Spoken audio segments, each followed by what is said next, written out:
Hello everyone and welcome to Questline. And back to another round of Me and AI, where we take another round at Halloween Part 2. When I made the first Halloween debate, I realized there were still pieces of the puzzle left untouched. The parts of the conversation that deserved more time. And now that Halloween is over, the decorations boxed away, theoretically if I might add, the sugar rush is crashed, and the hangovers faded, and the pumpkins either in the compost bin or has been left outside, the doorway going mouldy. Not me, I don't know what you're talking about.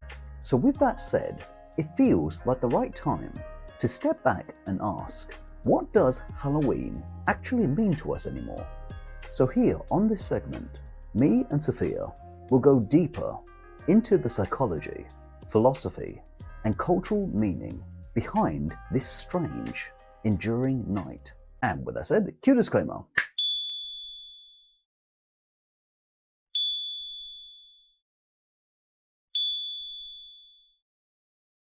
These days, I would say that trick-or-treating has become a lesson in consumerism, not community. For most kids back then, decades ago, you just gear up into your costume, head out into the street with your mates, and wander around going door to door, and come back home in time for tea, or a bath and maybe bedtime. No parents, no set schedules, just freedom. But nowadays, it is just a managed event. Parents hover or stay within reaching distance, not because they want to, but because they are terrified. They've heard the stories through the news. Kidnappings, paedophiles, beatings, stabbings, and murders. It is stranger danger on steroids. So instead of children learning independence, parents perform supervision to avoid blame and fearful for their children's well-being. And then there's the marketing strategy. Every August, before the summer break is even finished, supermarkets already roll out Halloween products in their aisles. Plastic pumpkins, disposable costumes, and bulk bags of sugar. It is not about connection anymore. It's about meeting sales targets. Halloween has become another profit season in the corporate calendar, which really pisses me off immensely because it gets in the way of the current season that I want to enjoy. It takes away from me the anticipation and the excitement of the next season. We talk about community, but honestly, it is a reluctant obligation dressed as festivity. Most people hand out sweets to look decent, but not a willingness to connect. And most people don't even bother greeting you at the door. They just leave you a small box of sweets outside like feeding a stray cat. No note, no warm greeting, nothing. Just a silent transaction that says, there you go, here's your sugar to bugger up your teeth and your weight. Now sod off and leave me alone.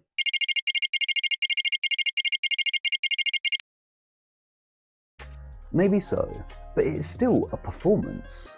Trust is choreographed now. We've created a whole visual code. Pumpkins means safe. No pumpkin means off limits. Or bugger off.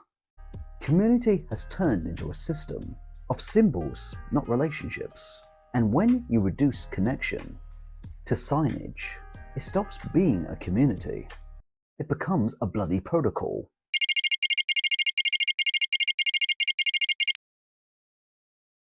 Yes, I grant that, but we've lost the why.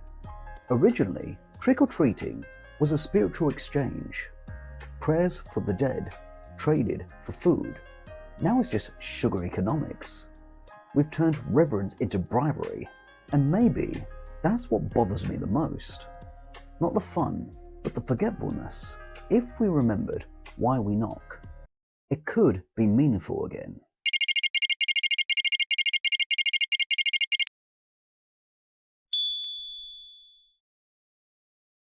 I think most adults use Halloween as a means to escape.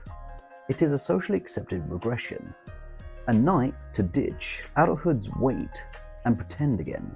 When I was young, my family avoided Halloween completely. The curtains drawn, lights off, and we were told to stay quiet and to stay away from the door and don't answer the door under any circumstances. The one time I tried to do trick-or-treating, I wrapped myself in toilet roll as a last-minute costume to become a mummy, and my mother gave me a right bollocking, and I was told to take it off. But I think she was more concerned that if we still had enough bog roll to wipe our asses with. So yeah, I can understand the longing, but modern Halloween sells that longing back to us as nostalgia. Adulthood has lost its honor. Once, being an adult meant carrying duty with pride. Now it's endless bills, burnout, and no one giving a toss. So people rebel, drink, dress up, and act reckless. But the next morning, the reality is still there. You can't drink away, or consume your emptiness away, or costume your way out of discontent. It is not reconnection, it's avoidance.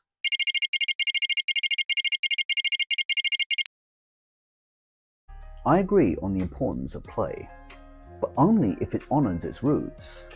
Halloween wasn't about escaping life, it was about facing death. We've kept the celebration, but lost its meaning. We wear masks, but forget the spirits they were meant to represent. We drink to forget, instead of to remember the dead. If our play was carried out with reverence again, it could heal. But right now, it's therapy without reflection, a temporary fix, but nothing transformative.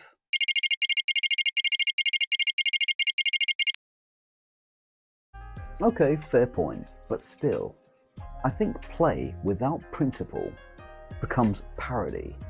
Honor and joy shouldn't be enemies. If we could merge them, responsibility and play, maybe adulthood wouldn't feel like a cage. Fear has been replaced by comfort. Halloween's heart used to burn bright, but now it flickers behind LED pumpkins. Samhain forced people to face mortality, the dying season, the cold ahead. Today, we treat death like bad manners. We avoid it and drown it in entertainment. In Japan, for example, they celebrate the cherry blossoms because it is brief, a reminder that beauty and death are intertwined. We fear endings so much we pretend they don't exist. Shakespeare kept a skull on his desk to remind himself to live urgently.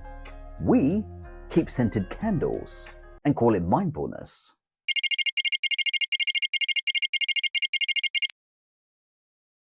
That is true, but we've forgotten how to meet fear head on. We label every discomfort as trauma and run for it. Jet Li once said, "The biggest enemy is yourself." If you can make fear bigger, you could also make it smaller. Horror stories were never just about entertainment. They were warnings and cautionary tales. They showed us what happens when humans surrender to the darkness. Fear teaches us morality. Ancient tribes had trials, literal confrontations with death or pain, and those who survived were honored. But now our trials are virtual. Fear has no outlet, so it festers. Yet fear can refine you. My fear of dying young pushes me to train, to eat right and to live well. That is a healthy fear. A teacher, not a tyrant. Comfort is fine, but without fear, we stop growing.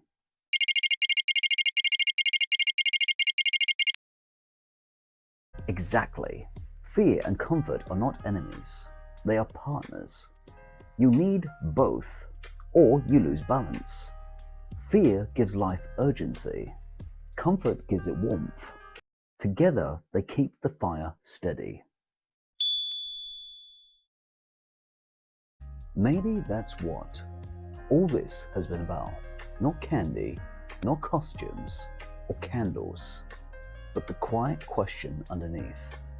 What have we forgotten?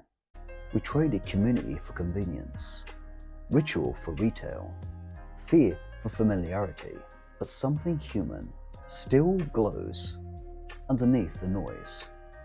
Maybe the generosity of trick-or-treating still carries a spark of neighborly trust. Maybe the adult in costume isn't escaping, but grieving lost wonder. Maybe fear, softened and hidden, still waits patiently for us to remember. Halloween has become a mirror. It shows us what we hide, what we miss, and what we still need. It asks, when the mask comes off, what remains? Even in a world of comfort and convenience, the heart of Halloween still beats, the same reason it always has, to remind us that life is fleeting and death is certain, and between them lies the only thing that ever truly mattered: how we choose to live. Well, that wraps it up. Thank you very much for watching. If you've enjoyed this debate, please leave a like, subscribe if you're new here, and share your honest thoughts in the comments below. Until the next time, stay strong, stay curious, and keep forging your quest line. Wishing you well and good health. Take care. And cut, that's a wrap.